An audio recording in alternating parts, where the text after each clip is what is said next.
नवनीत राणांचा मोदींवर भरोसा नाही का असा सवाल आता उपस्थित होतोय। कारण मोदी लाटेबाबत नवनीत राणांना अविश्वास आहे का हाही मुद्दा आहे। कारण मोदींची हवा आहे या भ्रमात कोणीही राहू नये असा नवनीत राणा म्हणतायत। 2019ला मोदी लाटे विरोधात निवडून आल्याचा दाखला त्यांनी या क्षणी दिलेला आहे। ही निवडणूक आपल्याला ग्रामपंचायतीप्रमाणे लढायची आहे असं नवनीत राणा म्हणतात। नवनीत राणांनी हातात भाजपचं कमळ घेतलं असलं तरी त्यांचा अजूनही मोदींच्या करिश्म्यावर विश्वास बसलेला काही दिसत नाहीये।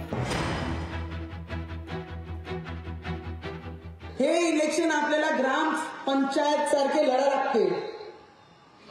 त्याच्यापेक्षा भारी पद्धतीने की 12 ते 8 पर्यंत आपला जेवढा मतदान आहे ते सगळ्या बूथवर गेलं पाहिजे आणि सगळं मतदान झालं पाहिजे। त्या पद्धतीने आपण काम केलं पाहिजे। जर कोणी फुग्यात राहत असाल की मोदीजीची हवा आहे तर गोष्टी लक्षात ठेवा। 2019 मध्ये एक निर्दलीय एक इंडिपेंडेंट खासदार निवडून आली होती। एवढी मोठी यंत्रणा असूनही सुद्धा एक निर्दलीय व्यक्ती या जिल्ह्यामध्ये झेंडा काढून गेली होती। तर त्या फुग्यात कोणताही कार्यकर्ता राहू नाही की मोदीजींची हवा आहे म्हणून आपण सहज निवडून येऊ। मोदी आहे म्हणून हे सर्व शक्य आहे। मोदी आहे आणि मोदींच्याच नावावर आज देशामध्ये ही निवडणूक लढवली जाते। म्हणून मोदी साहेब पंतप्रधान बनावे ही सर्व भारतीयांची इच्छा असल्यामुळे या आघाडी वर्सेस मोदी हीच निवडणुकीची खऱ्या अर्थानं लढाई आहे।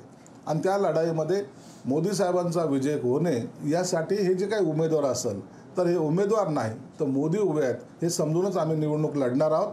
म्हणून आम्ही मोदी साहेबांच्याच बरोबर आहोत याबद्दल कोणतीही शंका नाही। नवनीत राणांचं चुकलं काही वक्तव्य ते त्याचं मत असावं, तिचं ते वैयक्तिक मत असावं, परंतु आम्ही मोदी साहेबांच्या बरोबर आहोत आणि मोदी साहेबांसाठी आम्हाला ही निवडणूक जिंकणं गरजेचं आहे।